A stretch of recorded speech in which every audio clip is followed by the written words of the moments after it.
pretty clear about that. It's been my full range of life experiences. I am a product of the New York City Public Schools first and foremost, and I had an excellent school experience from kindergarten, really from Head Start all the way through 12th grade. I went to elementary school at PS 161 in Brooklyn. I went to junior high school 218 in Flushing, Queens, and then I went to Hillcrest High School in Queens.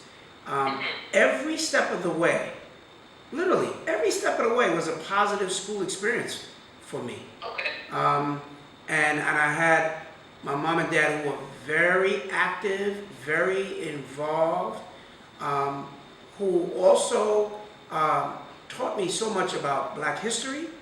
And so I grew up with a profound sense of who I was as a Black man, and that my people who fought, bled, died, sacrificed for me to be in a position to grow up and to be successful, and that I had an obligation to give back to my community, for those who came before me.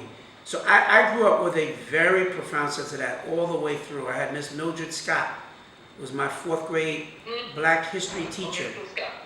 Mildred Scott, yeah. In elementary school, I was learning about Black history in the 4th and 5th grade. A lot of students didn't get that kind of exposure like I was getting. I learned about Denmark Vesey and Sojourner Truth and Frederick Douglass, just so many. But it was thoroughly reinforced when I was at home as well, right? So, yes. And then I think about my years as a school leader. I think about years as a teacher. You know, when I was I taught 4th and 5th grade myself, and I saw so many young people who were not getting the same kind of educational experiences that I had actually received.